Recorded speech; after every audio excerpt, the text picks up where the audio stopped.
May I please request you to turn off your mobiles or keep it on silent mode? Thank you. May we please rise for the Conclave welcome.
From leading nations to standing up for human rights to running the world's most important organizations, women continue to shape the world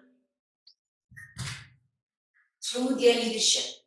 Befittingly today, FICCI Flow, Chennai, in collaboration with Institute of Directors, brings to you this evening a riveting event, Women in Leadership in a Globalized Economy. May I request Honorable Thiru S. Krishnan, IAS, Additional Chief Secretary, Department of Industries, Tamil Nadu, Mr. Alec Abdi, Consul General of Russia, Chennai, Dr. Sundari Suresh, Regional Director, Institute of Directors, Mr. Lalit Kumar, Chartered Accountant, and Mrs. Jayashree Ravi, Chairperson, FICCI Flow, Chennai, to light the lamp and kindly take your seats on the stage. Yeah, lamp first.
May I request Mrs. Jayashree Ravi to honor Mr. Alec Abdi.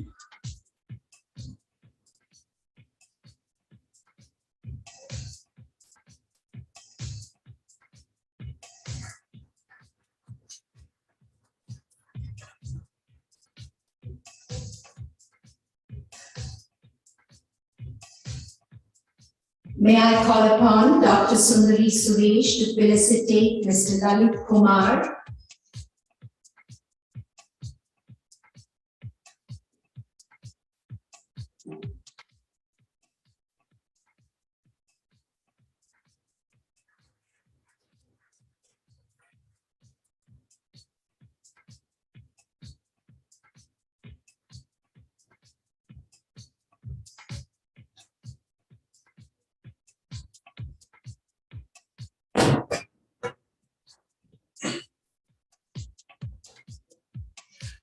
Good evening, ladies and gentlemen. It's immense pleasure to have you all with us. Institute of Directors, in association with FICCI Flow, proudly presents Inspirational Women Directors Conclave 2022 on Women in Leadership, Achieving an Equal Future in COVID-19 World. International Women's Day is a celebration of achievements made by women throughout the history and signifies a continued vision for gender equality. First, it was celebrated over centuries ago. Now the day is very prominent, importance, and embraced globally to collectively recognize the women, especially on their success on various fields. And the success of women, great women, both past, present, and future, they have contributed to the entire global economy as well as home. Come, let's cherish the celebrating of women in workforce. And I request Dr. Sundari to deliver the welcome message.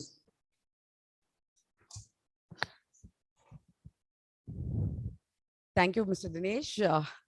Good evening, all. It's very colorful here, and it's a day for the women, but equal representation from the men community also. Thank you all for coming here. Investing in women leads to stronger societal and economic outcomes. This year, the theme for International Women's Day is Gender Equality Today for a Sustainable Tomorrow.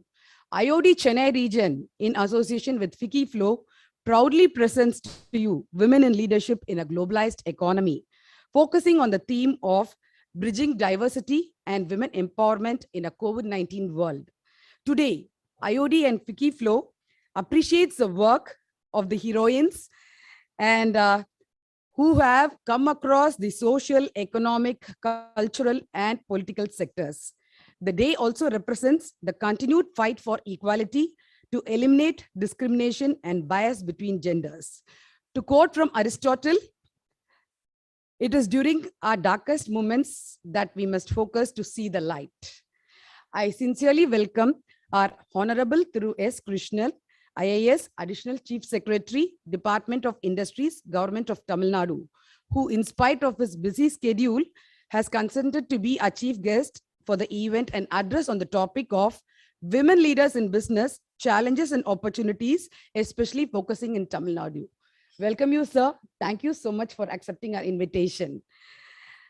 We also heartily welcome our beloved Consul General of Russia, Mr. Oleg N. Avdiv, who will be addressing on the topic of female leadership in the context of entrepreneurship in Russia. Welcome you, sir. I take the pleasure to welcome Mr. Lalit Kumar, who's a chartered accountant, cost accountant, company secretary, and a certified financial manager. And he's a partner of LKR Advisories. Welcome you, sir. And happy to welcome from our event partners, Dr. Anita Suryanarayanan, Dr. Vijaya Rangarajan, Ms. Anupama Sivaraman, who will be giving their experiences shortly. And I heartily welcome all our IOD members, dear members, spanning across several industries across India. And to name a few who are being felicitated today are Mr. Rajkumar from Grundfos, Mr. Dakshinamurthy of DD Projects, Ms. Valerie Rath of Indian Bank, Mr. Kannan of Satyam Homes, Ms. Jayashree from Sifi Technologies, Mr. Suresh of India Cements Capital, Mr. Vikash of Mindinty, Mr. Ramakrishnan and Mrs. Gayatri of BRK Academy. Welcome you all. And a very special mention and welcome to our event partners, Sifi Technologies, Indian Bank, Hand in Hand, Eureka Forbes, Satyam Homes, Sri Ranga Polymers, Unibic, and ITEX Dazzler Etina. I welcome my co-host, Ms. Jayashree, who is the chairman of FICCI Flow, and all the fellow FICCI Flow members. Thank you so much, ladies.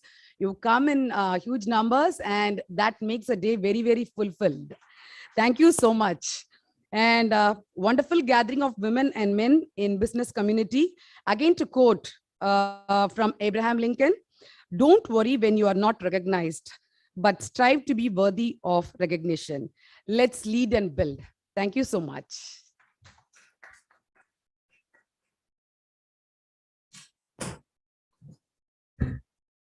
Mrs. Jayashree Ravi, Chairperson FICCI Flow Chennai, will convey her salutations.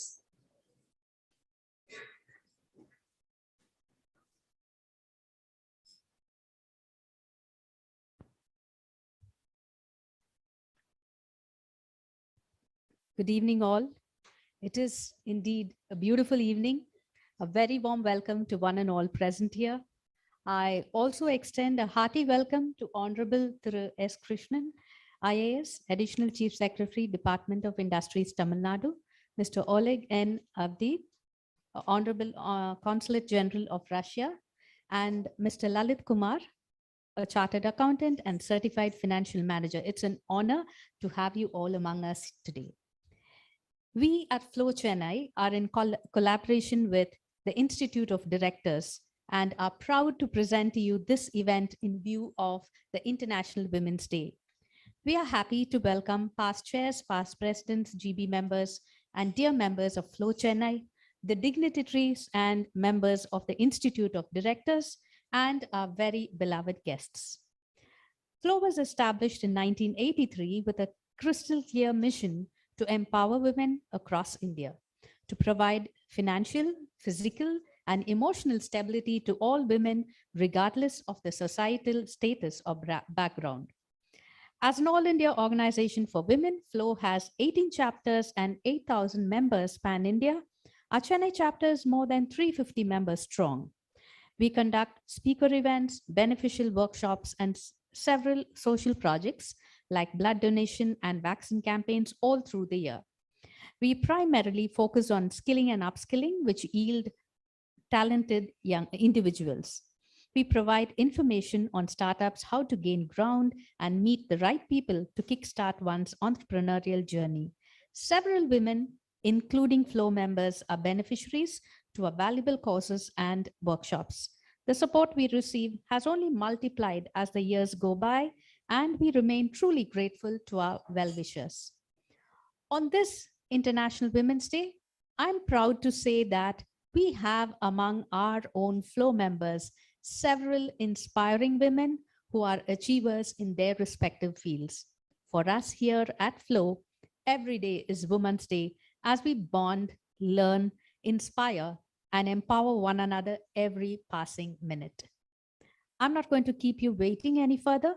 I'm sure that all of you are eager to listen to the eminent speakers we have here on stage with us.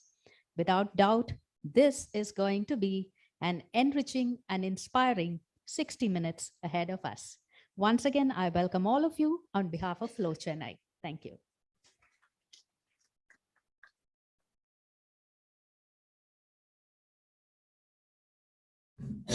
There is a small change in the program in the agenda. Honorable Thiru S. Krishnan has requested that our FICCI Flow members share their experiences before he talks. Thank you, sir.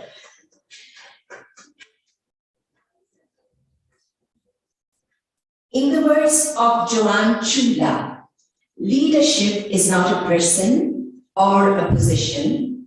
It is a complex moral relationship between people based on trust, obligation, commitment, emotion, and a shared vision of the good.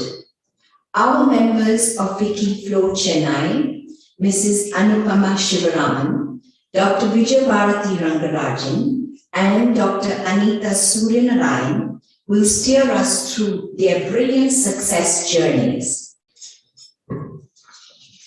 Mrs. Anupama Shivaraman, National Governing Body member and past chairperson FICCI Flow, is a chartered accountant by profession with a national rank in the chartered accountant course to her credit.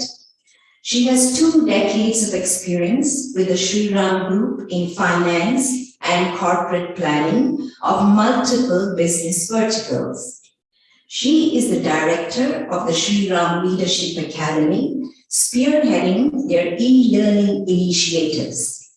She is passionate about civic causes and is a committee member of the Gopalapuram Welfare Association, which works to improve the infrastructure, environmental, water and waste management in the community. A firm believer in a healthy work-life balance, we are all ears to her enchanting progress. Welcome, Anupama.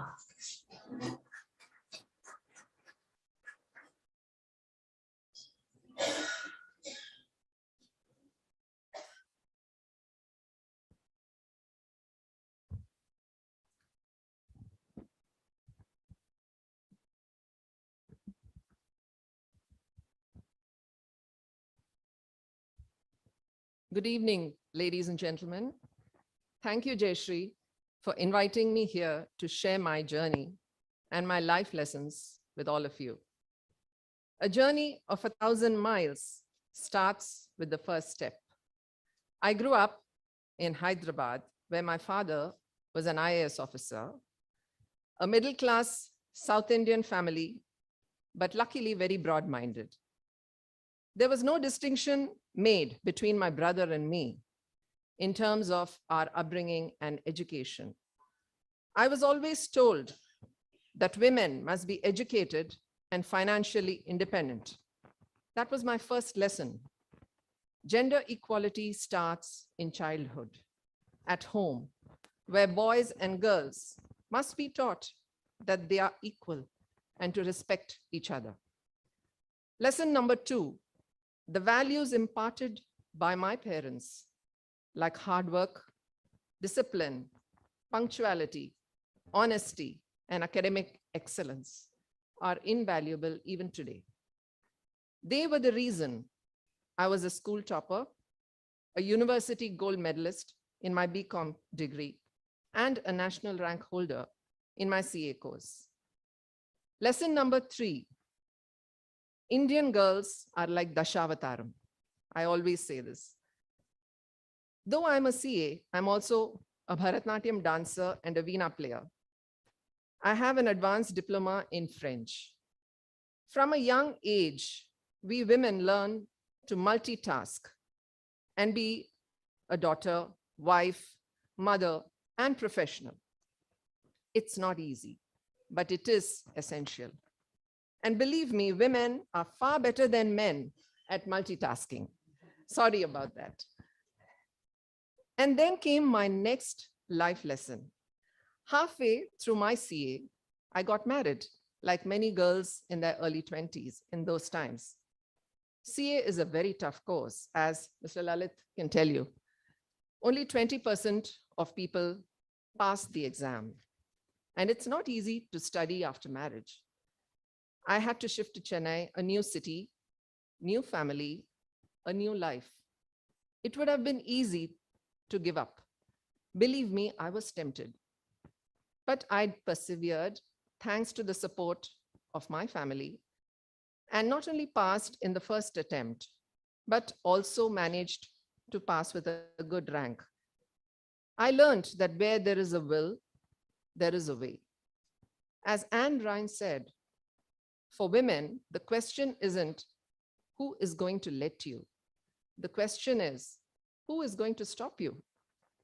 Millions of Indian girls discontinue their education and leave the workforce after marriage and childbirth. Therefore, the next lesson I learned, which I tell all young girls today, the choice of your life partner is the most important decision you make. Make sure your partner supports your dreams. Life is unpredictable, and it's not enough to be professionally qualified. Women must be financially independent. I learned this lesson because my grandmother had faced a tragedy very early in life when she lost my grandfather. and she had 3 young daughters to be married off. Inheritance laws in India are not fair to women. This is the most important lesson for women. It is financial independence that brings true gender equality. I started working in the Sri Ram Group. I learned that when a woman enters a meeting room or a boardroom, she is in a man's world. But I learned an important lesson. As women, we cannot demand respect. We have to command respect by the way we work, the way we behave, the way we dress, the way we speak, and the way we carry ourselves. Women often lack confidence in themselves because they don't know their true worth. We need to own what we do and give it total commitment. And people will have no choice but to give you the recognition and respect you deserve. My 25 years of work experience with the Sri Ram Group has shown me why women leave the workforce and what we can do to bridge the gender gap. Women need flexible hours. Women need maternity leave. Women need childcare and support systems. Thankfully, the COVID pandemic and technology has allowed work from home. It's a blessing for most women. Ironically, every time I had an important meeting in the office, there will be a crisis at home. It's Murphy's Law. And this is more challenging when you have young children. So I took a break for 5 years after my son was born, because you can delegate driving to a driver. You can delegate cooking to a cook. But the one job you cannot delegate is parenting. When your child is running 102 fever, the mother jolly well be there. I wanted to be a hands-on mother. So I took a break and returned to work after 5 years when my son was in full day school, and I never regretted it. Today, I'm proud to say I made it for every school day, every PTA meeting, and every birthday party. It required multitasking and time management. It required me to compromise, prioritize, and sacrifice. Women get so caught up with work and family that they sometimes forget to take care of themselves. I make time for my friends, my fitness, my personal hobbies, swimming, gardening, music, and dance. I take an active part in my welfare association because my neighborhood matters to me. As a family, we plan at least one trip a year to a new country. In fact, the last trip we made just before COVID was to Russia, which is a beautiful country. Travel is a great teacher. It gives you a global perspective of business, of life, meeting new people, new experiences. And finally, as women, we must get out of our comfort zone, because that's where the magic happens. When I took on the post of chairperson at FICCI Flow in 2019, it required a lot of hard work, planning, and time management. But I took up the challenge to balance my family and FICCI Flow. I remember celebrating our last Women's Day exactly 3 years ago in this very hotel as chairperson, and the chief guest was none other than Mrs. Nirmala Sitharaman, the then defense minister. In Flow, I learned the value of teamwork. Teamwork truly makes your dream work. And I learned that when you give your 100%, even the universe conspires to help you in your journey. Friends, thank you all for being part of my journey. I hope the lessons I shared help you all reach greater heights. I end with the words of Indra Nooyi. Whatever you do, put your head, heart, and soul in it. At the end of the day, don't forget you are a person. Don't forget you are a mother. Don't forget you are a wife and a daughter. And no matter how much money or success you have, what is also important is friends, family, and faith in yourself. Happy Women's Day to all of you today and every day of your lives. Thank you.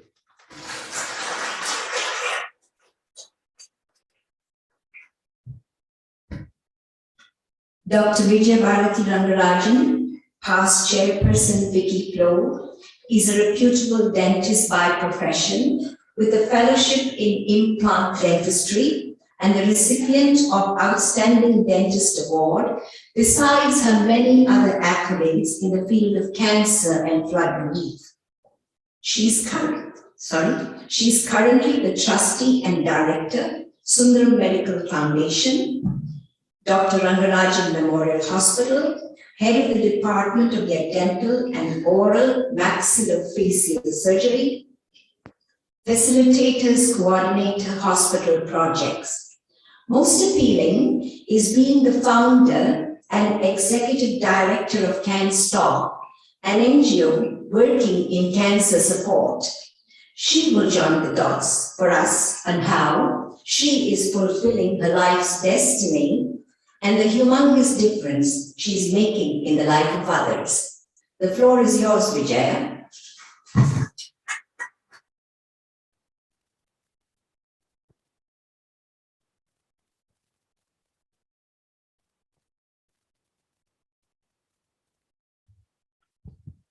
Thank you, Buddy, for that introduction. So nice to be up here after a long time. How is everyone today? Good. It's a familiar place and nice to be back with all of you, especially a in-person meeting that we haven't had for so long.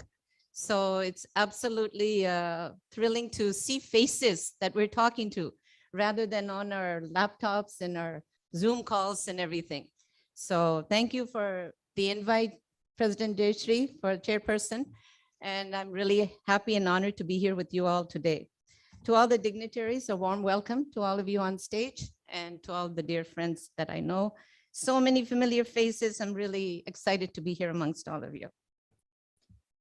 I was given 5 minutes by Jayashree and she said, please share some of your thoughts. So I'm going to try to keep it within that. And when people ask you, what are you doing? Like, who are you today? It's very difficult sometimes because I think that I'm still a work in progress. I'm still thinking and wondering and doing and wanting to do so many things.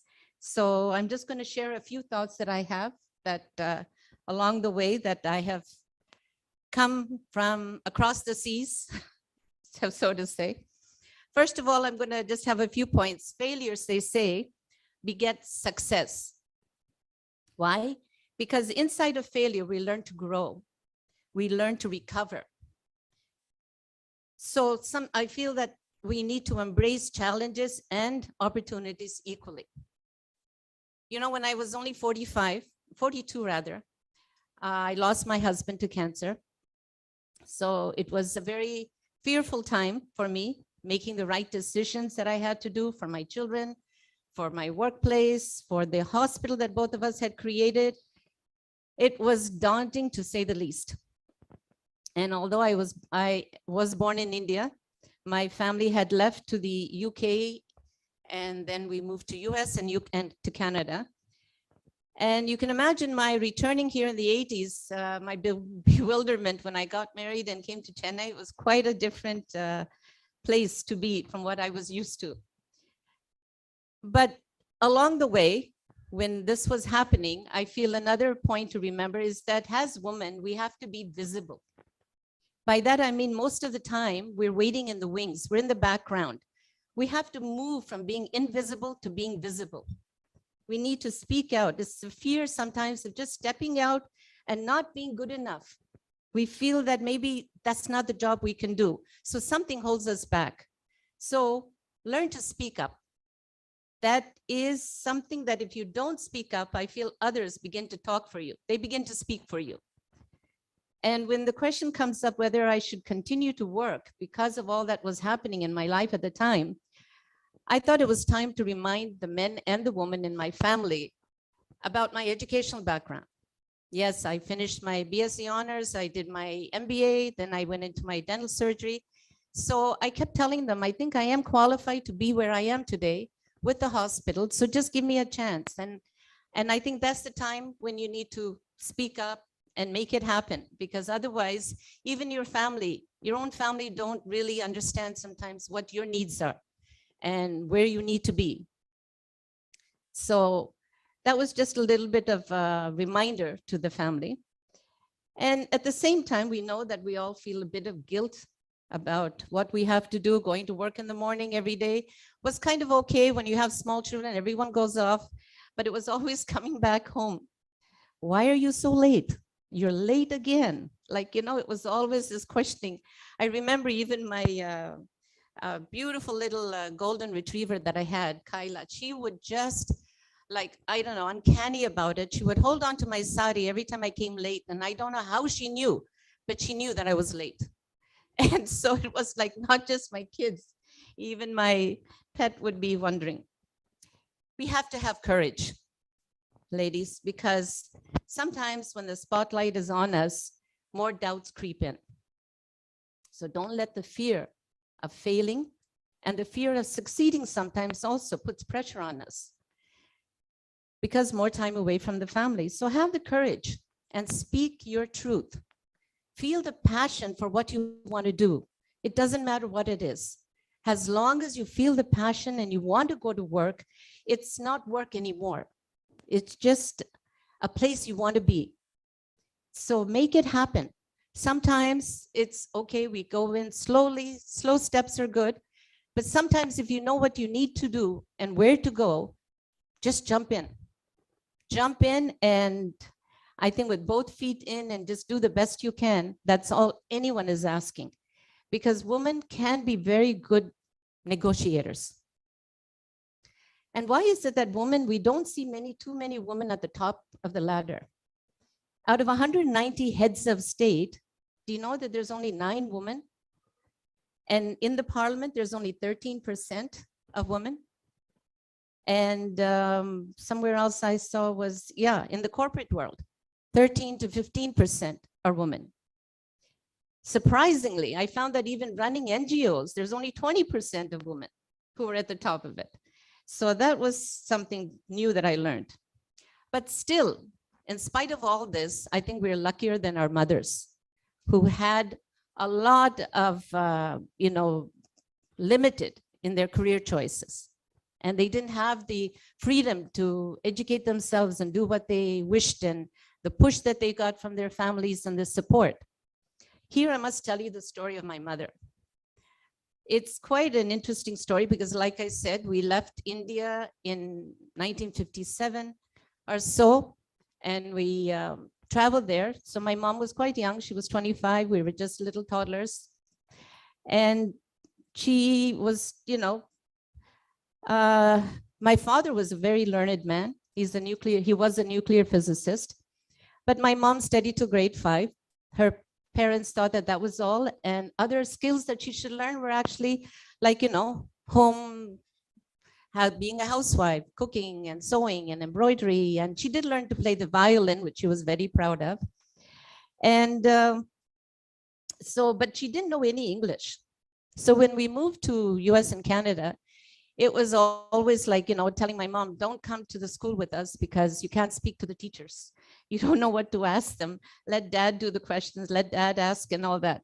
So she was always pushed to the back about all of this. I think she got tired of that. So one day she said, okay, I'm going to go to night school and I want to study and finish my grade 12. So that's exactly what she did. She would go every night, finish night school. And eventually she even learned to drive, because my father said, this is getting tiring, driving you to college every day, every night after I finish a long day. So she said, never mind. I learned how to drive. I'll go myself. That's what she did. Then after getting her grade 12, she wanted a job. So she asked my dad, I want a job. I want to be a lab assistant. He said, no way. How can you don't know anything about? So she said, never mind. So she went to his boss and said, these are the reasons why I think I could be a good lab assistant. And she negotiated a deal with him and she got the job. So I learned a lot about equal opportunity. And to, yeah, to ask and keep asking, because don't be fearful of a no. No, it can happen. As a society, I think we put a lot of pressure on our boys to succeed than we do on our girls. I think there is some change that's happening. Things are moving in a different directions, and I can see that in the last 20 years. I have two children, one son who is surrounded by, he says he is surrounded by exceptional women at home and at work. And all his bosses are women. So he says he's still learning from them, which is a good thing. And my daughter, I wish not just to succeed, but to be liked and appreciated for her accomplishments. And I think that's what we should encourage. As women today here, let's encourage our coworkers, let's encourage our staff, our sisters, our daughters, and let's teach them that this is the best way to go forward and reach your goals. I feel not enough of that is being said. I was lucky to have the men in my life encourage me and to do my best. My father, my husband, my father-in-law even, and my kids are my biggest supporters. In the end, don't ask yourself what the world needs. Ask yourself what makes you come alive, what brings out the passion in you, because all the thoughts that we have, we can create our world. And when we live with intention, our life will have a purpose. So here's a toast to our strong women. May we know them, may we be them, and may we raise them. Happy Women's Day to all of you.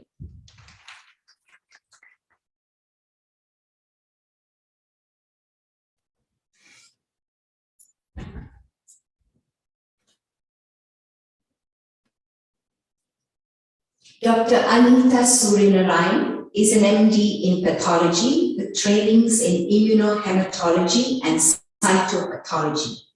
From teaching to a consultant pathologist to her stint at Jeevan Blood Bank, where she connected with the founders of Lister Laboratory, which was eventually bought over by Metropolis Healthcare. She is now their Vice President Operations. Being innately passionate about quality assurance, her career instinctively diverged to quality assurance of the South at Lister Metropolis Healthcare. She has completed certificate courses in clinical trials, finance for non-finance, management administration, and has written articles and paper publications. We will now hear her fascinating story. Over to you, Anita.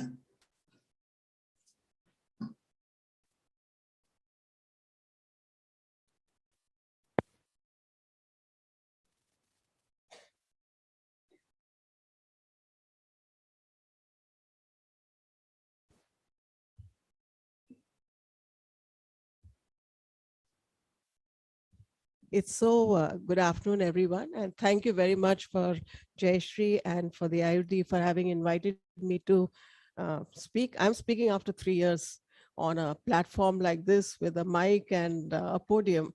None of us have been there for that much time over the period of COVID. And so if I'm a little stingy, please forgive me for that. Thank you for letting us speak first.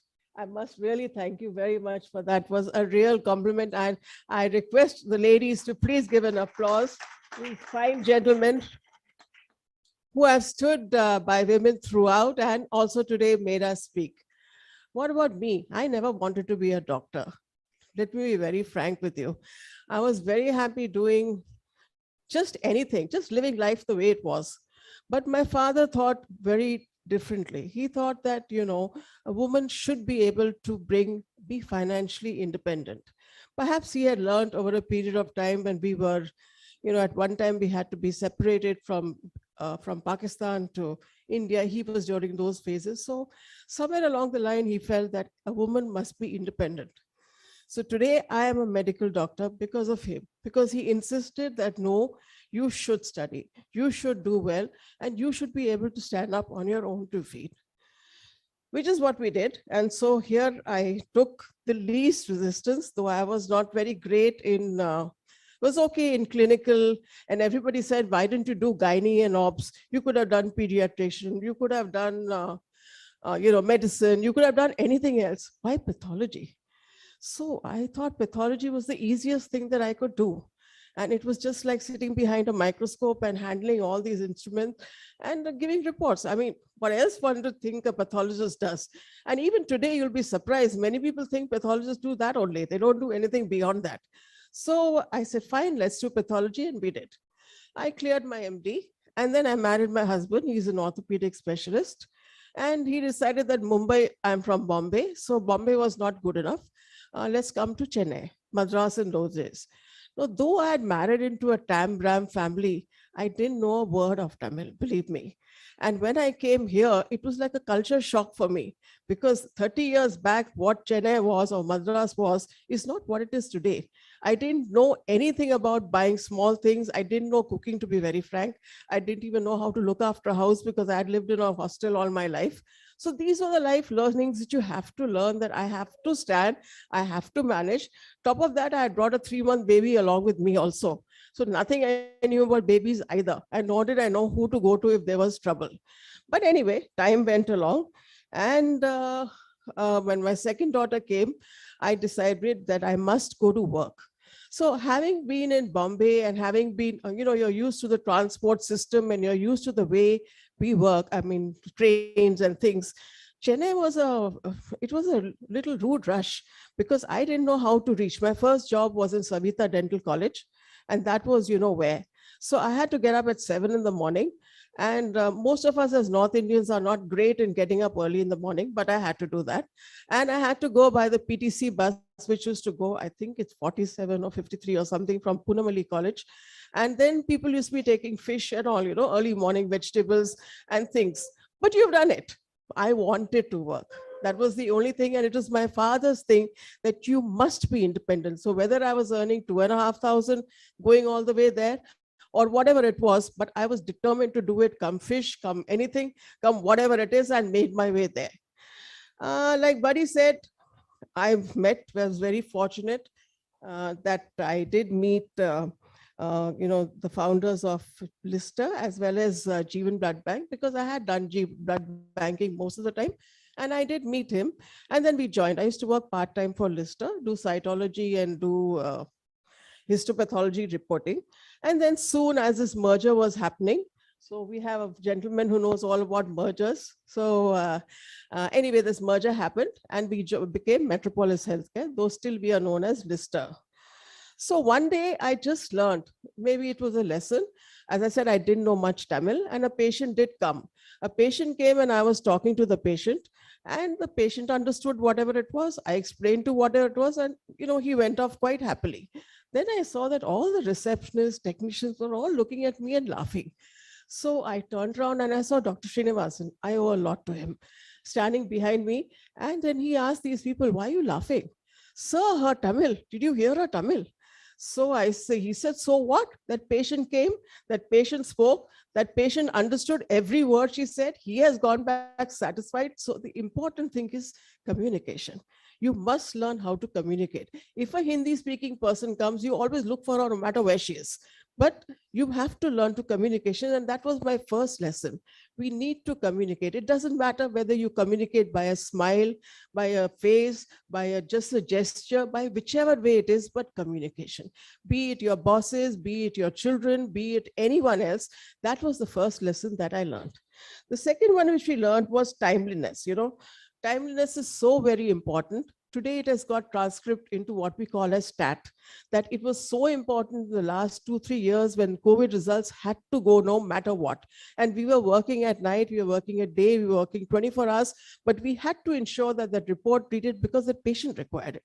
And this is what we are working towards: timeliness, respect for my time, respect for everybody else's time, and keep to that thing which helps all of us to do as Indians. And I think we are learning now. We really never learned what is time and how we should be able to respect it for others.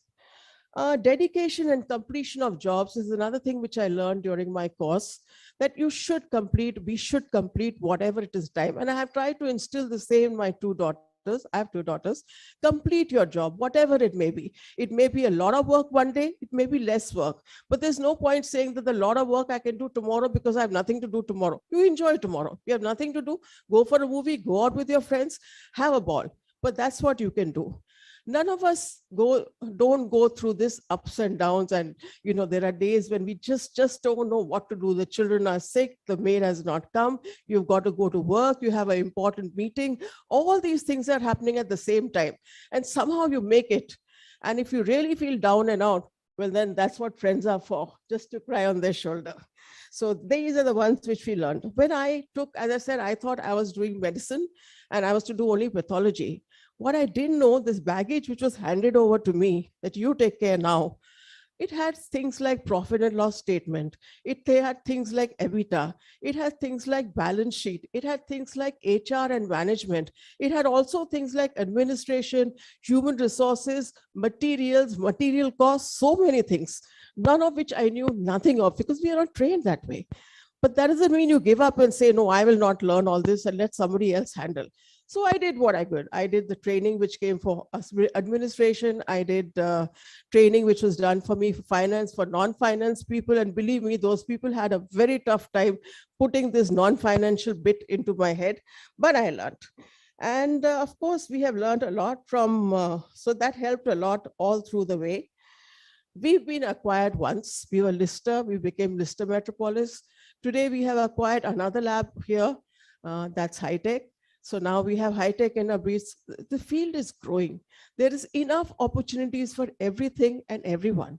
And women should be the task force. Our managing director and promoter is so with it. She says that every single person should have.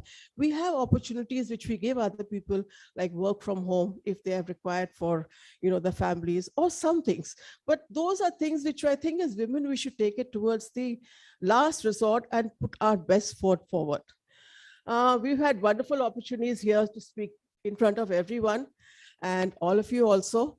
And I just feel that let's put our best foot forward because we are the rock solid people. We are emotional, but we are strong. We are thinkers and we are strong. We can take the strength of the whole world with its illness and everything about us and still carry on. So we are the world, ladies, and please, happy Women's Day to everyone.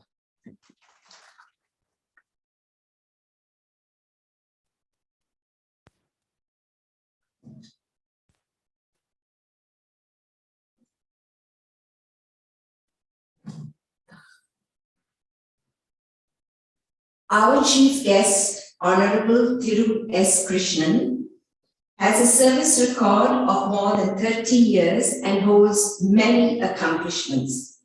To name just a few, Senior Advisor in the Office of the Executive Director for India in Sri Lanka, Bangladesh and Bhutan in the International Monetary Fund, Washington, D.C., representing the Government of India in the G20 export groups on international financial architecture and global financial safety nets. He was the founder CEO of the Tamil Nadu Infrastructure Development Board. Through his multiple roles as a public administrator, he has demonstrated expertise in the aspects of policy making, public finance, and socio-economic development issues. His perceptivity will radiate on this topic: women leaders in business, challenges and opportunities. Focus, Tamil Nadu.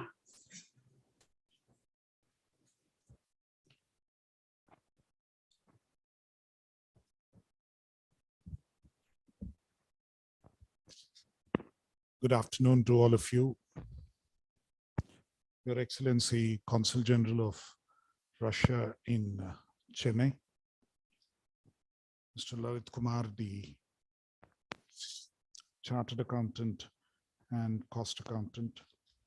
He's a lot of other things alongside of LKR Advisors LLP, Mrs. Sundari Suresh, Mrs. Jayashree Ravi, Buddy, my good friend who's just introduced me, the three real success stories and the heroes of this evening Ms. Anupama Shivaraman, Dr. Vijaya Rangarajan, and Dr. Anita Suryanarayanan, and ladies and gentlemen. This is what stands out amongst women leaders. The ability to be flexible, the ability to think on their feet. Some guy comes along and makes an arbitrary change in the program and they are game, and they make it happen. So I think that's really what it is about the ability of women and the adaptability that they bring to a boardroom, which is important. An important reason why I accepted the invitation to be at this event today, although it's a slightly packed day, was because it was an event of the Institute of Directors. And the Institute of Directors basically is looking to talk with people, interact with people who are directors in companies, right? Who are in leadership positions, literally. And quite honestly, we don't have enough women in those positions in this country. We struggle to find at least one women director in each board, which is what we actually require by law. And each time we are looking to find that somebody should be put there to play that role. And anytime that we find a good women director, and we very frequently do, extremely capable ones, especially the independent directors that I have encountered on a number of company boards, they add significant value and significant performance. So I thought it would be an important occasion to actually encourage more and more women to take up this particular role. Having said that, I'm also struck by the composition of the audience today. Last week, I was speaking at another event which was organized by another industry association, which I shall not name. And it was interesting that we were talking about the state of Tamil Nadu's economy. And when you reflect on Tamil Nadu's economy, you need to realize how much it is powered by women today and how much more it needs to be powered by women. One of the significant implications there is that, see, we are not as an economy, as a state, we don't have the demographic dividend that the rest of India has. We were early adopters of the small family norm. The two doctors are here, and I'm sure they'd vouch for this. Our fertility rate today is 1.7 or thereabouts, well below the net replacement rate of 2.1. The population is aging. The population above 60 in Tamil Nadu is 10% more than what it is in the rest of India. The population in the 15 to 59 age group, which is defined as a working age group, is about 7% less already than the rest of India. When they say India is young, it's true for most of India except Tamil Nadu and Kerala. Kerala is a little worse than us. This is significant. This is significant because this state has to grow now. It's now or never. If we don't grow economically now, then we will grow old without ever having grown rich. That is the risk that we face. And how do you do this? Most economies grow fastest when they have the largest population in the working age group of 15 to 59. And all of them are there to contribute to economic growth. That's when they grow the fastest. We have a situation, unfortunately, in Tamil Nadu for various reasons, and I'll come to that, where the work participation rates are dropping. People's willingness to turn up for work is actually falling away. And the work participation rate for women in particular, the labor participation rate, has actually been dropping more significantly. Number of reasons. One significant reason is that their enrollment in higher education has gone up by quite a lot. Right? Many of them are in higher education, which is a good thing. But other reasons include that the workplace is not as friendly as it should be. The workplace is not what it should be. And we certainly need them to participate a whole lot more if the economy has to grow. So, I mean, apart from everything about individuals, I'm not here to plead a case saying, please follow your dream or your passion. I'm here to say, make an appeal saying, we need you. We are desperate, right? We need women to participate. The country needs you. The state needs you. The economy needs you. That is the situation we are at as an overall economy, which means that, what is it would take to ensure that more of women participate in the workforce is what becomes significant. And in that context, honestly, I mentioned that I was at this event where we were talking about Tamil Nadu's economy, and this was one of the important themes. And I noted that the audience probably had about 5% of women in it, about a crowd of about 300 people and about 5 women, maybe a sprinkling, about 15 of them. And the stage had nobody, unlike today. So you had this situation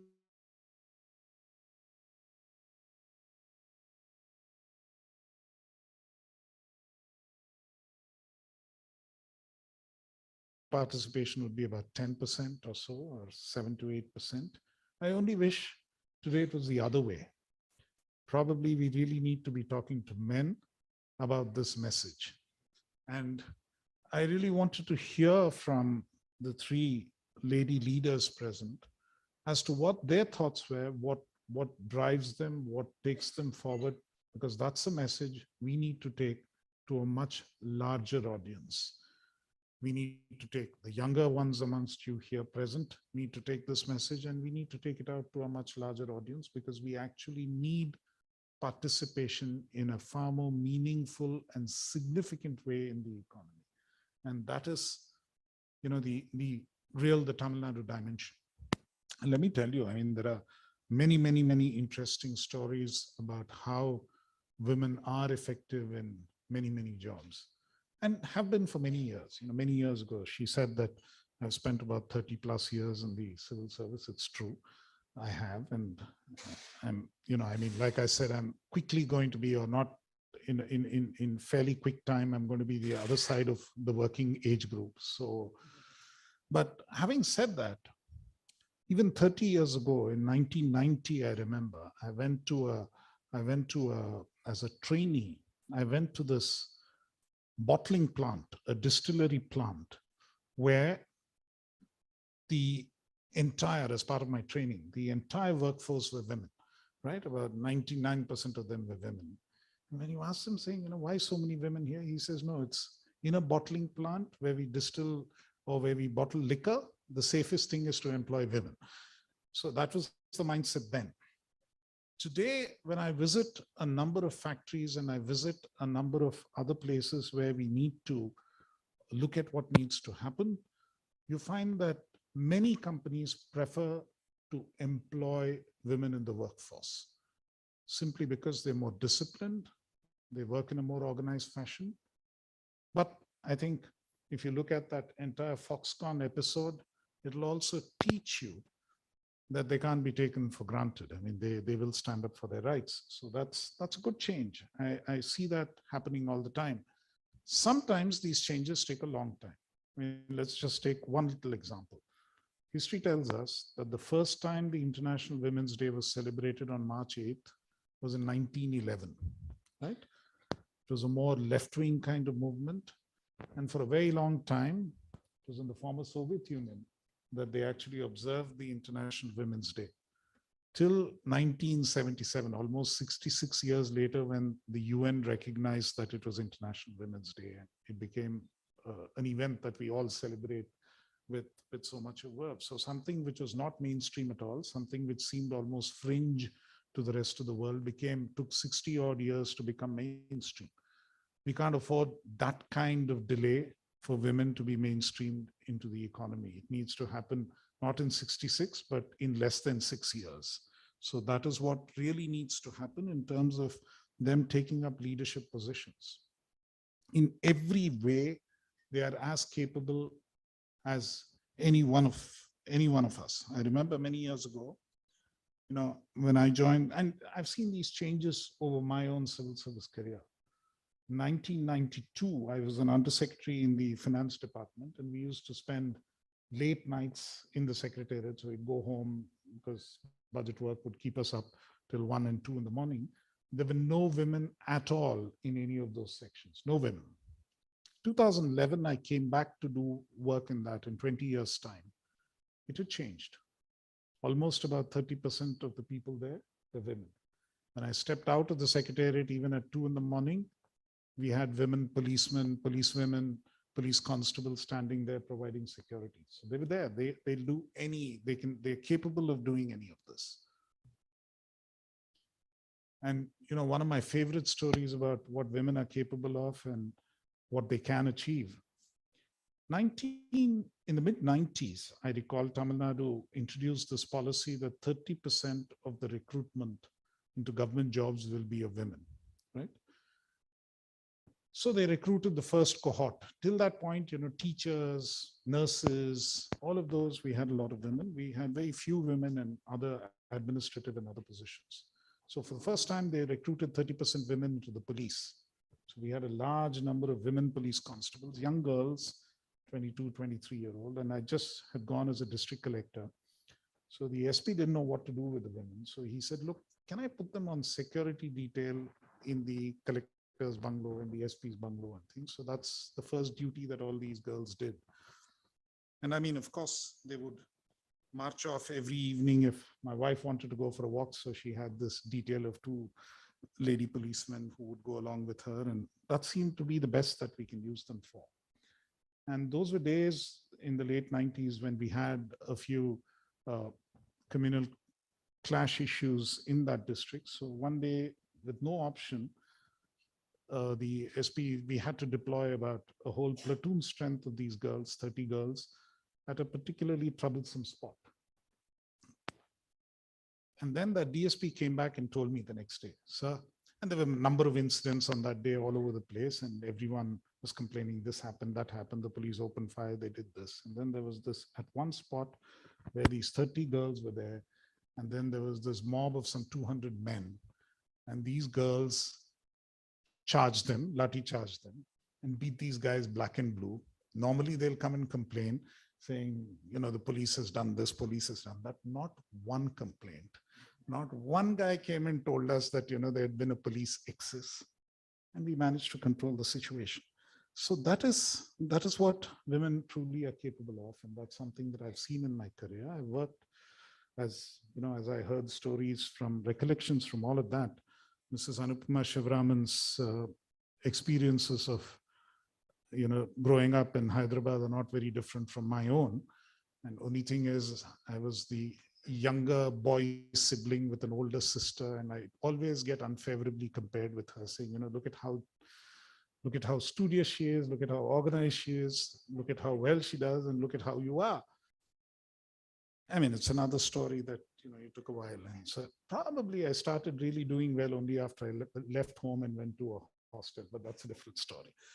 But yes, I mean, you do get put down when you have, elder sisters who are very, very organized and very capable with what they do. But equally, you also have situations where I think it's a question of the opportunities they have. As I was preparing for the civil service exam, I remember I had a classmate and she's still a dear friend. And she was like me, daughter of another civil servant. And so I occasionally I'd be over at their place for dinner or something. And then so she tells me, I'm sick of studying for this exam. It's painful. I've decided, in Hindi, she told me, London se rishta aaya hai, main ja rahi hu. So I said, I complained bitterly to her parents, this is not fair. How can she have this one option that I don't have? How can she have this one option that, I don't have? I have to get to work. But life has changed a lot, and life has changed significantly. And I think over the 3 decades, it's something that we have seen in terms of where we need to place women the way in which they need to take all the leadership roles and the way that they have been successfully taking them on. I've worked with a number of colleagues. I've worked with seniors. I've worked with bosses who are women, and every inch is capable, not an inch would they yield. And my favorite story about balance is actually about somebody I trained. I used to be a civil service trainer for about 4 odd years in Missouri, where the National Academy of Administration is. And in one of my batches, I had this young girl who had just had a baby. And normally they don't let people who have young babies join the course. But this time we made an exception. We said, otherwise she'd lose a year. So bring her in and let her do what she needs to. And the training program can be quite rigorous. You wake up people, they'll be down in freezing temperatures in Missouri at 6 a.m. They need to be down for physical training, and you keep them engaged the whole day till 10, 11 at night, and then they have to produce assignments the next day and so on. It can be quite taxing. But even with this young baby, this girl was, she's now a joint secretary posted in Delhi. She'd be very meticulous. So she knew that the time she had was the time in the classroom. She would always be bang on time. She would be there for that duration. She would make her notes. She would do everything that she needed to be. She had no time after class to catch up or anything. So she'd stay focused. She'd read what she needed to. She'd follow everything in class, make her notes, then go away, attend to her baby, do what she needed to, come back. So no time to waste, no time to. And then by the time we came to the end of the course, all the other guys and some of the other girls also would come to borrow her notes saying, you were attentive in class, why don't you tell us? And she did exceptionally well. So she did manage the challenge of doing a tough, intense course alongside actually working very hard and, making sure that her family also was brought up at the same time. So they honestly have the ability to do it all, and which I can frankly admit I don't. So when she says, we are capable of multitasking, I can very well believe it. Multitasking is something that we get focused, we get lost, we forget about what needs to happen. And my wife tells me all the time, you have this option of saying, okay, bye, I'm going to work, and then you don't have to think back as to what's going to happen. Somebody takes care of it at home. So clearly, there's a tribute to be paid here. Clearly, there are many challenges that successful women with careers overcome, and they're successful men also. One of the most successful women with a career lives not far from here. My former chief secretary, Tamil Nadu's former chief secretary, Girija Vaidyanathan, who's a very fine civil servant and at the same time a very, very successful mother. She's probably the envy of most of them, and touch wood, I hope it stays that way. So, people like that, there are very many inspiring stories, and not an inch do they give at work, and not an inch do they give up at home, is the way that they function. So the ability to balance both, the ability to take on more leadership roles, you really need to seize it. I think nobody is holding it back from you, and I think people will happily yield those leadership roles to you. You just need to take the flood, overcome any diffidence you have. Don't worry about, will I be able to do it? Most of them will be 100% totally able to do it. Because fundamentally, and I make this again, let me repeat this as an appeal. It's not something, it's purely in self-interest. It's not that I'm saying this because, okay, we are making space or anything, nothing of that sort. There is a vacuum there, there's space there, there's always room at the top. You just have to take it, and we need the people, we need more capable hands. All hands on deck is literally the way it needs to go. The next 10 years are crucial, and probably even after that, you will need to do this. So every bit of this is something that we need to have. There are excellent role models, any number of role models who have done it before you, who are trailblazers, and we've heard from 3 of them.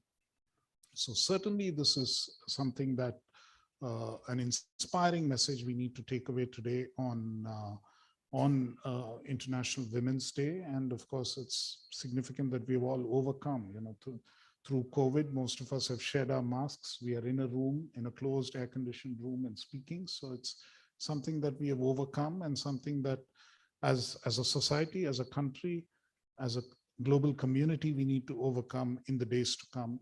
And certainly all of you all who are present here will probably do more than your fair share of lifting, as you have already done. Thank you very much. Thank you.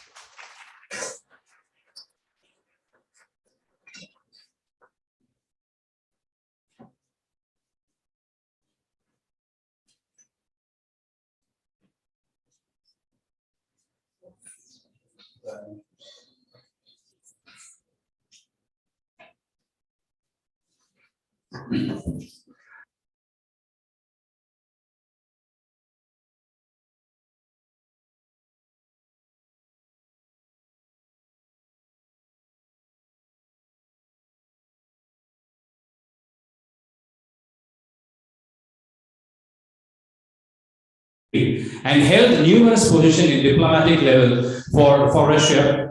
And he was served as a consul general for the Russian Federation in countries like Bangladesh, Islamic Republic of Pakistan, and Republic of India.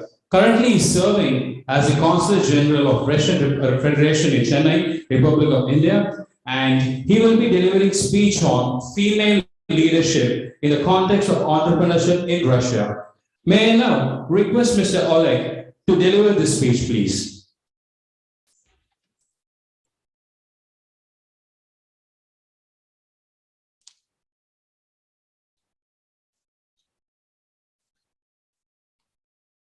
So, Mr. Krishnan, Additional Chief Secretary to the government. Ms. Jayashree Ravi, Chairman, FICCI Fellow Chennai, Dr. Sundari Suresh, Regional Manager, Institute of Directors, and Mr. Lalit Kumar, Partner in Chartered Accountant. So good afternoon to everybody. So first of all, I would like to felicitate ladies on the International Women's Day and wish them all the best. Russian women first observed International Women's Day on March the 2nd, 1913. They held a demonstration in St. Petersburg, which was then Russia's capital, and demanded the right to vote. On March 8th, 1917, women organized another mass demonstration. The provisional government of that time granted Russian women the right to vote. While universal suffrage was still a dream for most of the Western countries, in Russia, it was a dream come true. And here I should give credit to Mr. Krishnan for a very good knowledge of history of Russia. International Women's Day has been a national holiday in Russia since 1918. It became a non-labor day in 1965. Today, it is a holiday to honor motherhood, beauty, and of course, spring, because spring comes in the first week of March. International Women's Day is celebrated in other countries around the world, but in Russia, it is not just an official public holiday. It is really a festive occasion for everyone. This holiday is most often celebrated in the family. And another popular choice is to celebrate the International Women's Day by visiting friends. Men present flowers, postcards with poetry, and other pleasant gifts to their mothers, wives, grandmothers, sisters, and daughters. The gifts that Russians give on this day depend on many factors. A few things to consider are how close one is related to a woman and what kind of a gift one can afford financially. Flowers are the most popular gift choice on March the 8th. Some people like to give money or gift cards so that women could pick the best present for themselves. The list goes on as tastes differ, but the rule of thumb is to give something that will please the woman. Some Russian men like to undertake all household duties on this day so that women can enjoy a full day of rest. Since the International Women's Day is a non-working day in Russia, office workers celebrate it just the day before the holiday. In companies and organizations, all women receive flowers and small memorable gifts from their male co-workers, and from employers as well. During the lunch break, it is customary to have a small office tea party with a cake. However, the traditional way to celebrate is at home among friends and family. In contemporary Russia, March the 8th is first of all the day of warm feelings and excitement. Russians think of it as a tradition or an opportunity to make a pleasant surprise to women folk. Interestingly, Russian women often consider March 8th a day of pleasant emotions and high spirits. At the same time, Russian men find the holiday to be a good reason to please the fairer sex. It is not required to buy an expensive gift to show that one cares about a person. Many women will be pleased to receive a postcard with a poem and a few words of congratulations. Even if one is away from his wife, mother, grandmother, or sister, one can always send her a postcard and write an email. The modern discourse of women employment is focused on the point that women capabilities are underestimated and the potential of soft power is not sufficiently used in politics, economics, and diplomacy. It is absolutely true that favorable conditions for the active participation of women in economic activities significantly increase the contribution to the great domestic product. In Russia, as you all know, there is no gender bias at all. One can find women in every walk of life, and the reel we have prepared, and you may see after this, is a vivid testimony to this. I can mention several names of women who made spectacular career in politics and diplomacy, and the most notable of them is the chairperson of the upper house of the Russian parliament, and also the election commission of Russia is headed by a woman. There are also, I would like also to mention two instances of outstanding careers in business. Just two examples, but they are very illustrative. There are of course enough female entrepreneurs in Russia, but some of them made really big careers in business. And one is Mrs. Natalia Kasperskaya, which was born in Moscow in 1966 and graduated from the Moscow Institute of Electronics and Mathematics with diploma in applied mathematics. In 1997, Natalia, together with her husband, Eugene Kaspersky, founded Kaspersky Lab and she became its chief executive officer. Over 10 years of her supervision, Kaspersky Lab startup turned into a remarkable leader of global IT market with 500 million in revenue. In 1999, the Kaspersky couple divorced, but Natalia continued to be at the company as the company's chief executive officer until 2007. Over time, disagreements over how to develop their shared business emerged, so they decided to split and divide the business. Natalia received Kaspersky Lab subsidiary InfoWatch. The company offers innovative and effective corporate data and enterprise protection against information leakage and the most pressing internal and external threats. InfoWatch was founded in 2003, and it was well ahead of its time. In 2012, the company became profitable for the first time ever, and it began to grow by 60–70% a year.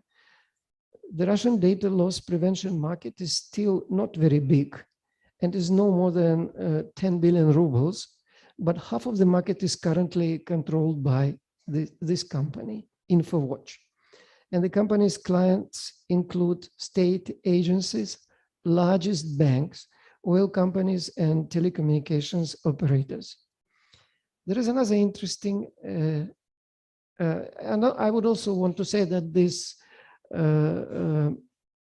lady, Natalia Kasperskaya, was named by Forbes Woman as one of the richest women in Russia, with a fortune of 270 million US dollars.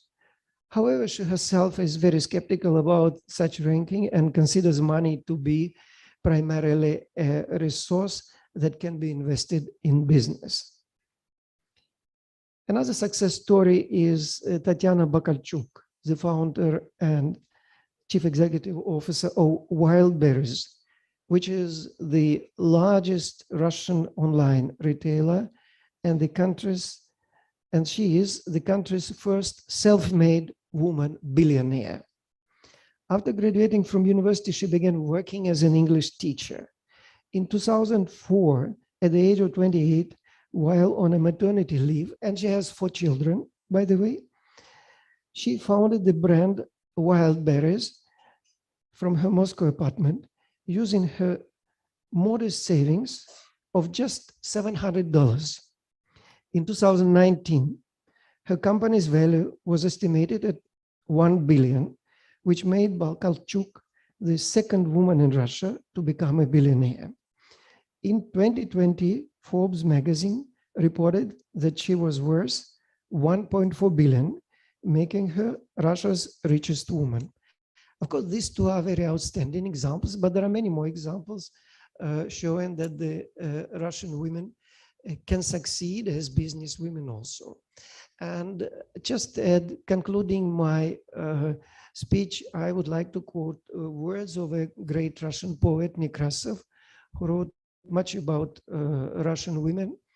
And also he had dedicated some lines to the outstanding qualities of Russian women, saying, there are women in our settlements who can stop a running horse and fearlessly enter the burning house to save her children. So once again, I would like to greet you on this very auspicious day and also to wish you all the best. Thank you so much.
Mr. Lalit Kumar, as a chartered accountant, cost accountant, company secretary, and certified financial manager, has over 15 years of experience in valuation of business and due diligence, special analytics related to fraud detection, as well as financial investment for companies. He is advisor to multiple startups for their growth and acts as a virtual CFO for many of them. He is the founder partner of LKR Advisors and advises corporates as well as HNIs for wealth management. He will brainstorm us with his talk, Successful Investment Journey for Womanpreneur. Go ahead.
Hello.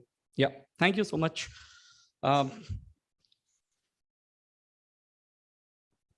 Before I put across the presentation, I had something 7-8 slides to showcase across, and it put me in thinking whether should I be speaking something orally just like this, or should I have something. And being a Marwadi, right, dhande ki baat hai, right? So you have to put numbers to make an impact for people to understand what I'm going to do. And then I made the presentation. So my wife is also a company secretary. So when I said this to her, saying that, hey, I'm going to speak on this, and I had a completely different presentation, and then she said, hey, Lalit, look, these are all the areas today when we discuss which are completely missing. I'm going to showcase something which is very straightforward and simple. I mean, there's no rocket science. It's a straight, I mean, you'll say, hey, Lalit, what's this, right? But the hardest point is the execution of what I'm going to say. I have interacted with more than 2 lakh people, traveled length and breadth across India, and have found this 3 principles which I'm going to discuss today, which is going to evolve and change. And my wife said that, hey, there'll be a lot of them in the room who are CEOs, CFOs of the companies who are there. I have interacted with many of them on the ground level, that team members who are there. They have absolutely no clue in terms of how do they plan their journey for life, right? More so during COVID time, it made me realize and hit very hard, saying that many of them have, I mean, many of our clients suddenly expired. They had absolutely no one to take care of. And they had no clue in terms of what to be done next. How many bank accounts are there? What is the wealth they have? Where is the cash being kept? What are all the liabilities being there? And the first thing which I did is I have a brown bag at home which has everything, right?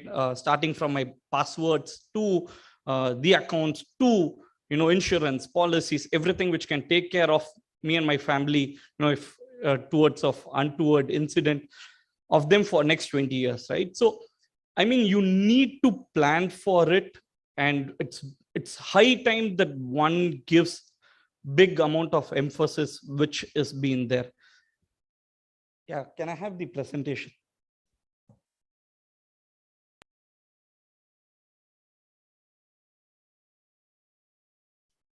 Mind you, just 1% of India's population is invested, right? You might get a feel that my presentation is more towards equity markets or capital market investment. Probably I would have kept that intentionally. But the message to drive home today is, if you learn 3 new things from this, I think my job is fairly done, right? Before we start, I have a video to be shown. I mean, if you can just, sorry, I don't have a slider presenter to move across slides, so I may have to request them.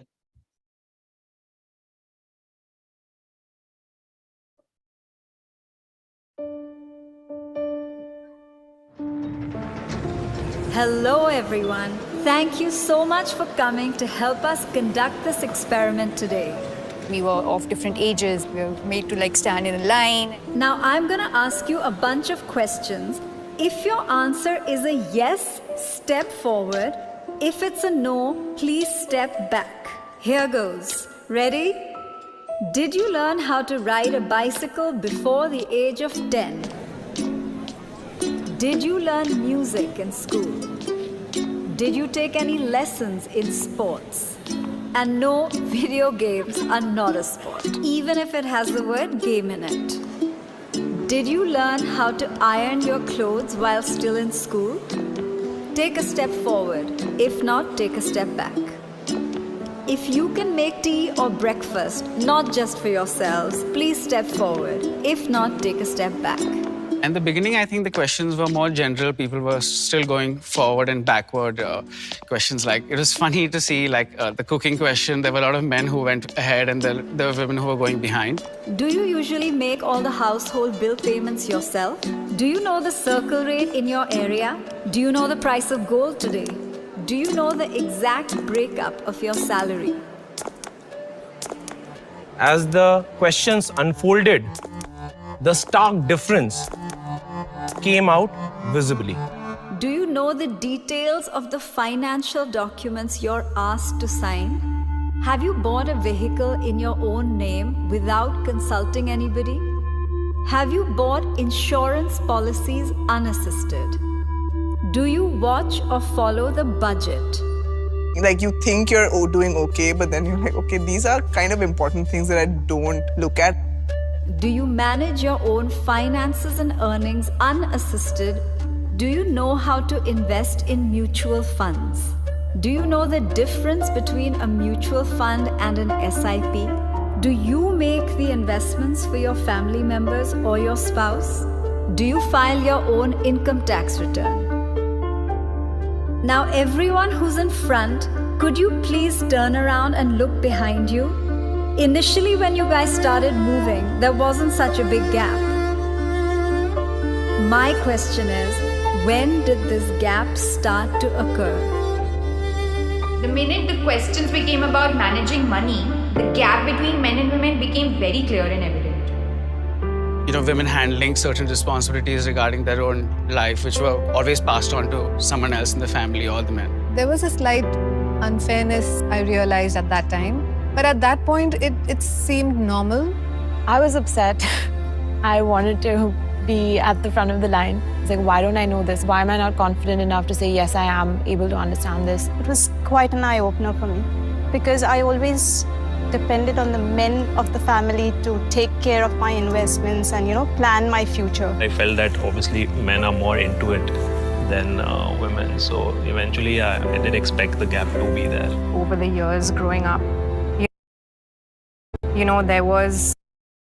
there were certain very traditionally masculine tropes that were assigned for him and certain traditionally feminine tropes that were assigned for me. For women, it's practically debarred to learn to know and to focus on money. I wish I had known from the beginning of my childhood and kind of thought about that I would be doing so much better. Just actionable measures is what we want, really.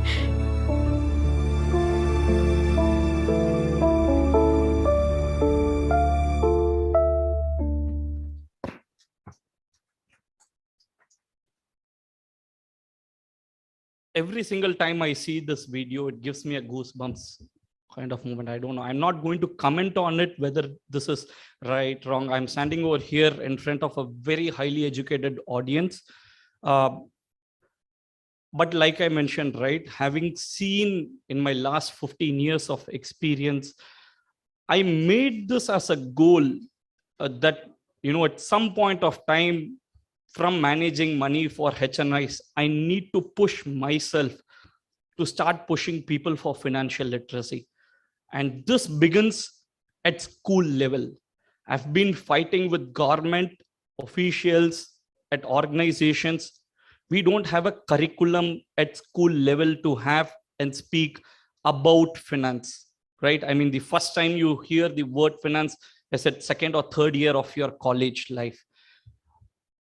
It becomes very clear. I'm going to put across over here 5 or 6 goals or aspiration each one of us in this room has, right? And these goals, you can just get back to the presentation, please.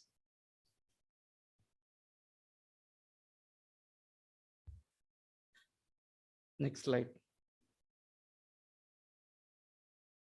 Next slide. Just click one after the other. To me, these are all the 6 goals which we have. Typically for us, retirement, raising a child, education, marriage, being debt-free, taking care of your life expenses, mediclaim, term life, which is going to be there. And probably if I have to give across and consolidate all of this at a very, very healthful life. This becomes very important. Now, how do you achieve these goals? I think 2 or 3 good key things to do is start early investing in life. And many of you would have heard the power of compounding, right? I'm going to show you how the power of compounding is going to work. We can have the next slide, please.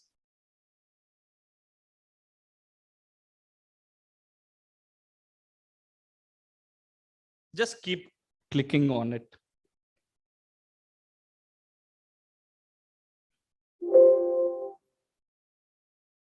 Next, next, next, next, next.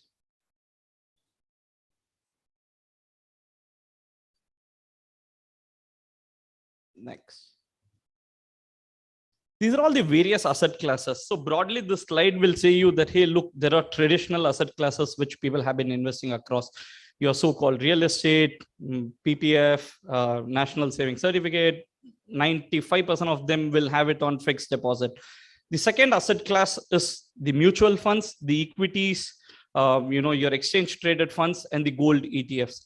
And the third, the so-called new crypto assets as well as digital assets.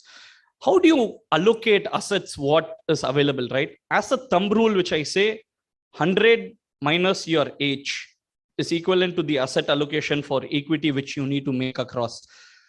So assume that you're 40 years old, 100 minus 40, 60% should be your equity allocation. Typically, if you invest in right assets at an early stage of life, the power of compounding is going to take care of the entire scenario. Just keep clicking on, please. Or probably I'll have to, just speak. I mean, I can just speak across. Typically, you will see that many of these assets, when rightly invested at right point of time, you have the power of compounding work across to you. In the next slide, you will see a person A who has invested early in his life, who was just 25 years old. Person B who has invested 10 years later, 35 years. Both of them investing same amount of 10,000 rupees on a monthly SIP. The difference will be stark. The person A at the time of retirement at 60 years old had a value of 50, 60 lakhs coming in. The person B at that point of time had a value of 5, 6 CR, right? So investing just 10 years earlier is going to give you across a difference of compounding, which is 5 or 6x of what you would have given. Second is investing in an asset, say an FD, where you have an yield of 3% versus a equity mutual fund where you have 10, 12% of return coming in. Again, the difference is huge. If you're starting on day one at 10 lakhs and both of them are starting at the same different assets, the person who has invested 10 lakhs on an FD will end up in the range of 30 lakhs. The person who has invested is going to end up at 70 lakhs. So stark difference is clearly visible in selecting the right assets coming in. Third, don't forget the inflation, which is going and killing us silently. Government might say that, hey, inflation in India today is 5-6%, right?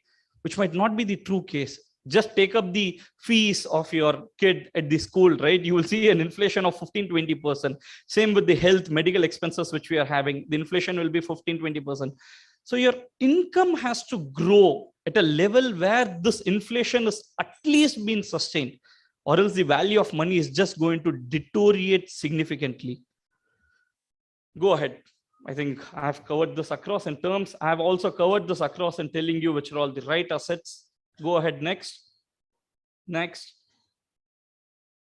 You can go to the final 2 slides where my message will be very clear.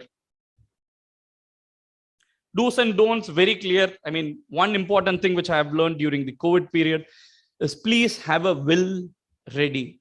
Have a discussion with your family. It's a very open discussion which you need to have. Many people hesitate in terms of having a discussion with respect to will, estate, assets being there.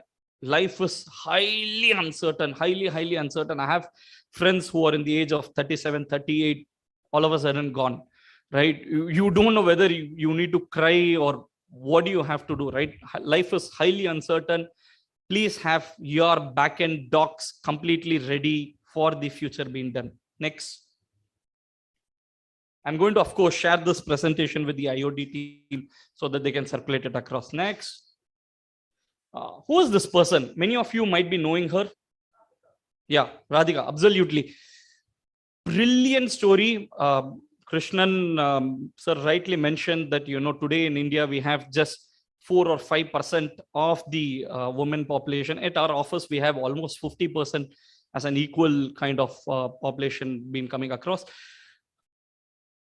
This single person to me changed the entire fate of investing journey, right? Single-handedly championed 2005. She is called a lady with broken neck. during her birth. She had complications. She is to be, now heading Edelweiss as a CEO. Started in 2005, Pakistan born, diplomat, completely changing the crux of where India is leading and heading today, right? So I think one lady where high credit should be given in terms of how she has championed the journey and leading a whole lost of, government officials in terms of where India should be making their next investment jump coming across. Next. I'm going to run you through across the final 2 slides, right? And this is a journey message, which is very crucial. Consider this as something which is completely, an experience which you will share. Honduras government, right? Honduras completely, category 5 storm. Every single year you have storms coming across and hitting them, and all the building collapses, bridge collapses. The government at that point of time invited the best of architects from the world, saying that, hey, look, build us something, build us a bridge which will withhold any sort of, hurricane coming across. In 1998, Honduras with a Hurricane Mitch, a category 5 storm. Entire Honduras was devastated, except this bridge, which was just standing there, right, tall. Many of them called it as an architectural wonder, saying that, oh my God, something, which is completely unexpected, or at least it should have been, right? But it did not. This Chaulitica bridge, the river which was passing below the bridge completely changed its course. You'll see in the next slide where, the river which was just going below the bridge is completely gone. Next, you'll see the 2 images which are going to come across. This was before and this after, right? What's the moral of the story? The moral of the story is how much ever you plan in life, there'll be occasions where you'll just be left with, an option where you won't be able to do anything. I had a client who planned all throughout his life, 25 years, earned about 2 crore for his kid's education, saying that he's going to go ahead, study at abroad. The kid decided to play golf, pro golf, which is 5x more than what he had saved all throughout his life, right? So there'll be moments in our life where how much ever you plan, you actually won't have a solution to it. You will have to let it pass by. And for rest of this and the rest of the other things, you will have to plan very, very well, way ahead in life. This was my message. Thank you so much for giving me an audience over here to speak across an important topic.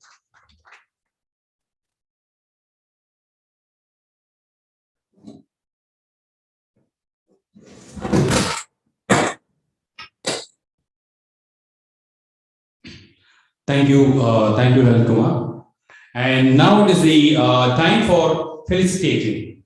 So we had inspiring stories from our iconic women leaders, especially from Ms. Anupama and Dr. Anita and Dr. Vijaya. So we really got inspired with your life stories, and thank you so much for running through this special occasion. Now we would like to felicitate you 3. So I request Mr. Srinivasan, Regional Director from Institute of Directors, to present memento to our women speakers, especially the iconic women leaders who are given wonder women, I would say.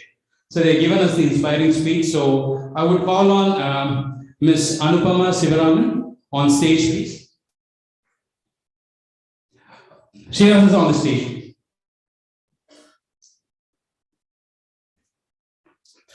Give a round of applause.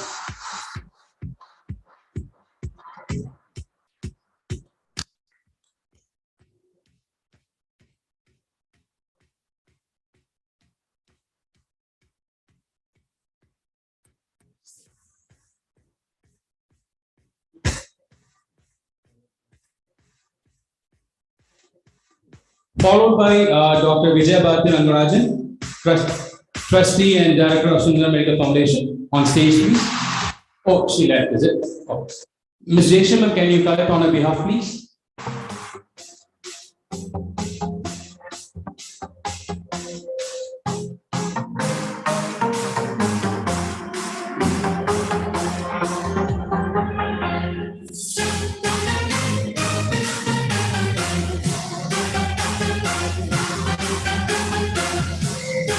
And next, Dr. Anita Suryanarayanan, VP Operation Metropolis Healthcare.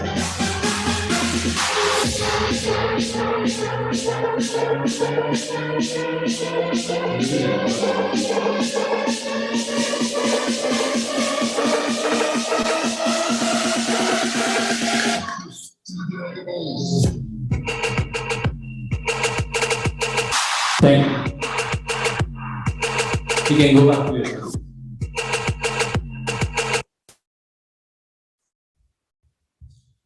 So to give you all an introduction about IOD, it's called Institute of Directors. It's an apex professional body where we enroll corporate directors all over the country. And our motto is building tomorrow's board by facilitating the best boardroom practices and corporate governance. Institute of Directors organizes a lot of conclaves, summits based on investment conclave and business expansion and networking. And Institute of Directors has been over past 30-year-old organization. We have 31,000 senior executives and representing prominent organizations from private, public, and government sectors India-wide and increasingly worldwide. And IOD is known for annual flagship conventions on various topics such as corporate governance, sustainability, business excellence, corporate ethics, innovation, climate change, and environmental management in global cities such as London, Dubai, and Singapore. And it has witnessed the participation of global industrial leaders and political leaders and thought leaders. Speakers from across the world are always a part of Institute of Directors. And we are very, very proud to organize the Women's Conclave and give more momentum in this event to our women, especially who have come across and sparing their time for this event. We thank you, every woman here who will be participating in this event. Thank you a lot. And I would like to have our IOD prestigious members to be felicitated. Again, Mr. Srinivasan, I will request you on stage, please, to give awards to our IOD prestigious members. I would like to call Grand Force Mr. Rajkumar, if he's there. Oh, is that, is it? Okay. Now followed by Mr. Dakshinamurthy from DD Projects. I request you on stage, please, to collect the monitor from Mr. Srinivasan.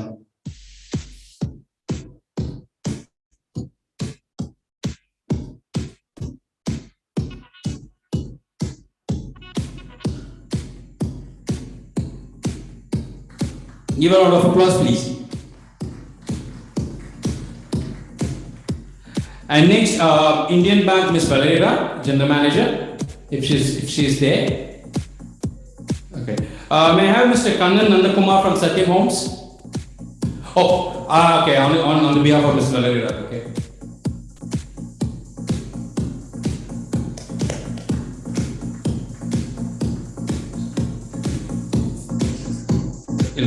Mr. Kannan from Satyam Homes. Okay. CP Technologies, Ms. Jayashree. Please come onto the stage to collect the momentum.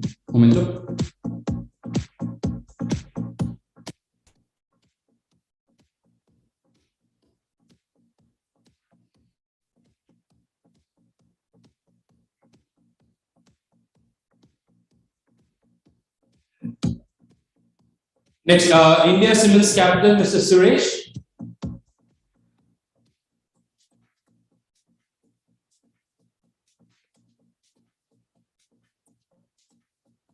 Thank you, sir.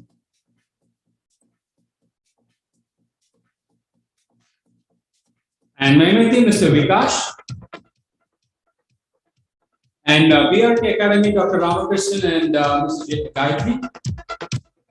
So now we have a gratitude moment for our event partners. We thank all the event partners, Civic Technologies, Indian Bank, Hand in Hand Consulting, Eureka Hopes, Satyam Homes, Sri Lanka Polymers, Unipic, and iTech Dazzler, etc. Without your support, this event would have been possible. And thank you so much for supporting our cause of highlighting the Women's Day event along with FICCI Flow Chennai chapter.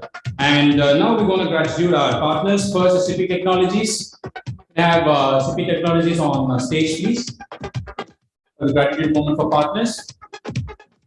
Now for Indian Bank, CP Technologies, please.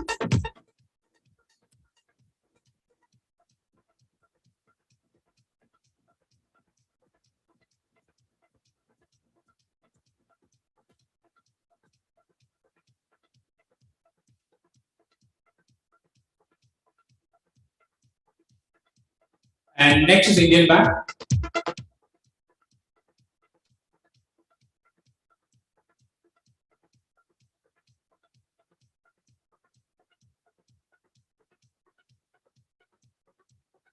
Next, hand in hand consulting.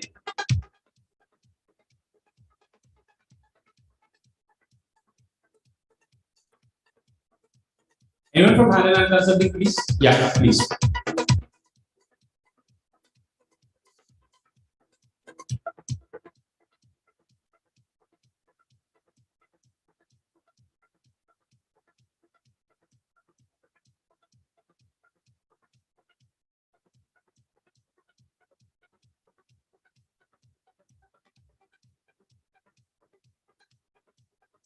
Satyam Homes. Anyone from Satyam Homes here? Okay. Eureka Homes, please. Next.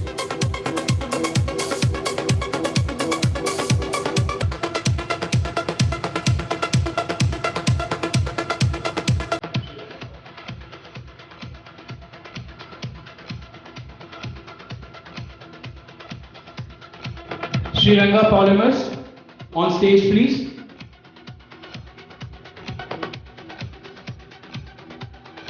Ranga Polymers on stage.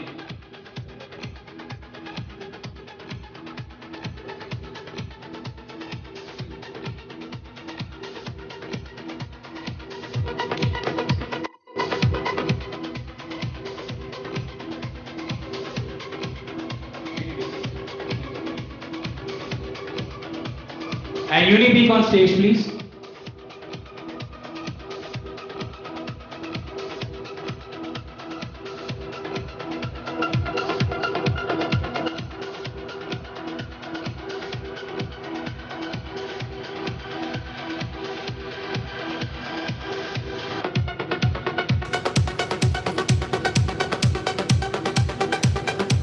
Anyone from Satyam Homes?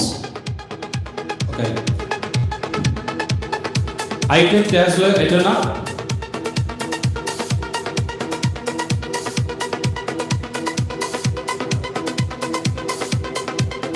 Thank you all the participants and the speakers and the sponsors. Yeah, I leave the stage.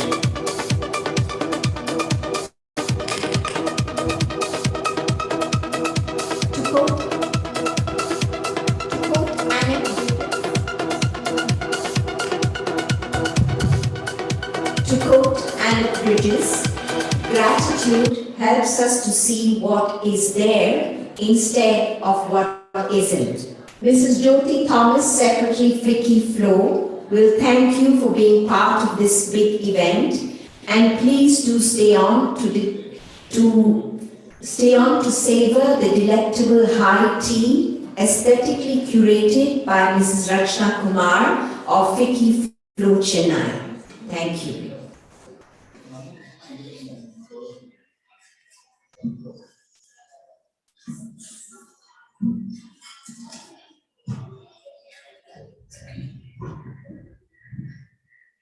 Good evening, ladies and gentlemen. This is the most difficult part, holding you all back at this time. Okay, you can have a cup of coffee and probably also listen in. That's the most we can ask.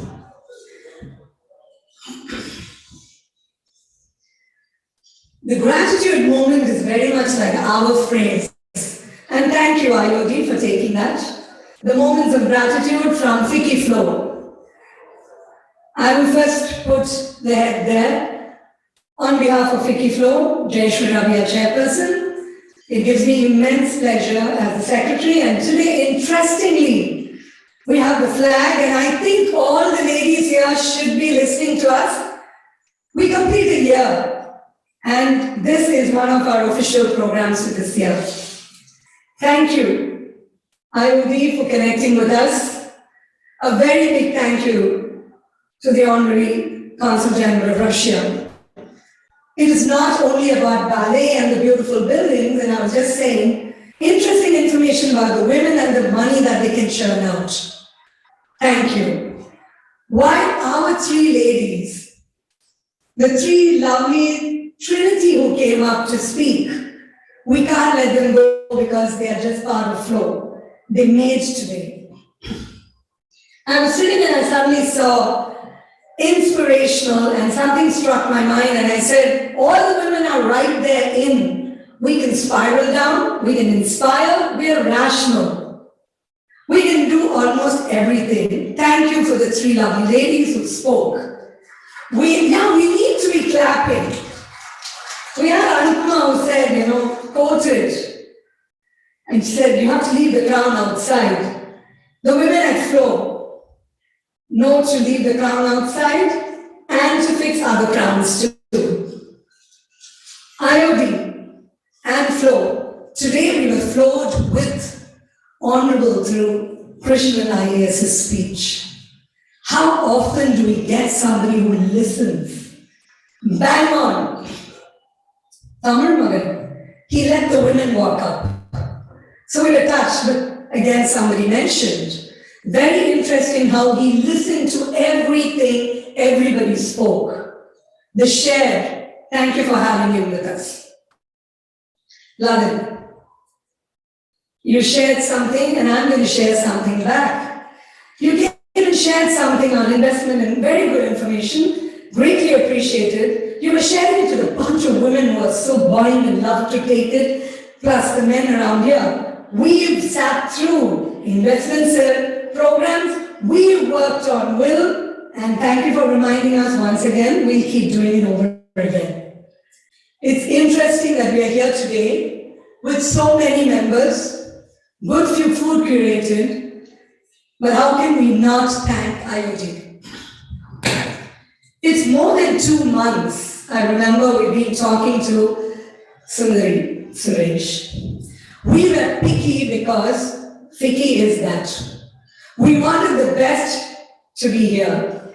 Thank you. Our gratitude goes to Lieutenant General Arwalia, President of IOD, Mr. Pradeep Chaturvedi, Vice President. May I kindly request the ladies at the back to kindly keep your voice down. Thank you very much. Mr. Manoj Rawat, CEO, Mr. Reggie Matthew, Sundari, we cannot forget, she's now like part of FICCI Flow. If you look around, just see the number of sponsors for the event. But Flow has a platinum sponsor, Satyabama, and we are ever so grateful for them. I would like to play from record those who sponsored for IOD, Indian Bank, SIFI, Eureka Forbes, Dazzle Tech, and Unibic. I want to also thank our lovely MC for this evening, Mrs. Madhi Bahari. Madhi, thank you. And Rachna for curating this afternoon's nice meal. We always say, somebody at the start, they said, colorful women.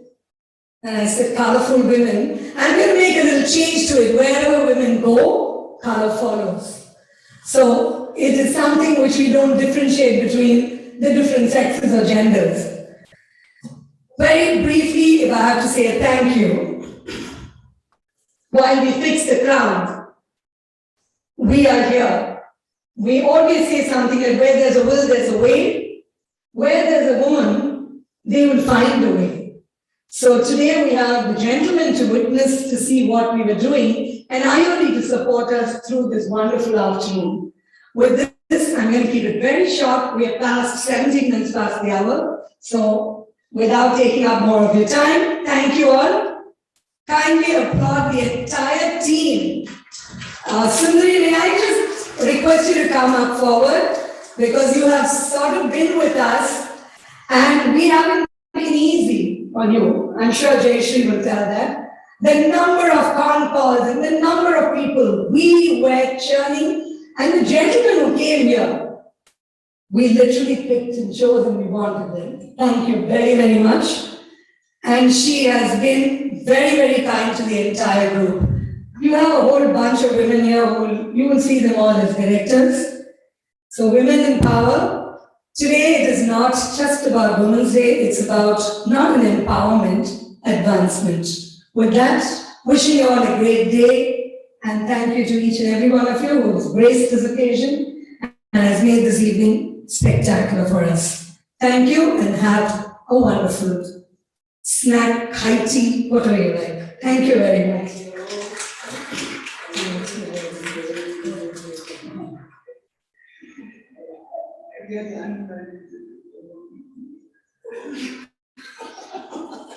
Come on, you are so good. 75 years of India's independence, and we at Indian Bank are glad to be a part of this journey. Over the past 115 years, Indian Bank has evolved to emerge as a pioneer in agri and MSME lending. Besides being a digitally formidable bank, keeping with the changing times and banking needs, flagship products like Ind Oasis mobile app are complemented by innovations of Ind Springboard, Adya, MSME Prerna and more. And the bank emerged as the 7th largest public sector bank and became twice as good. Indian Bank, your own bank, always with you. One thing has remained constant as we continue to move from one milestone to another, our collective spirit of going beyond. We believe in pioneering, not just a part of the whole. 2 decades and a whole lot of innovation later, we extended our DNA into the largest ICT ecosystem, data center and cloud services, network services, digital services, technology integration services. We believe in reaching out and not just expanding in numbers and figures. SIFI connects millions through the largest MPLS network, enterprise-class network infrastructure, 3,400 network nodes across India, 1,400 plus cities, 100G access metro rings in 5 cities, and 10G access metro ring in 4 plus cities, 110,000 plus enterprise end customer connects. India's largest data center and cloud infrastructure services, 10 existing top-of-the-line data centers and connecting 50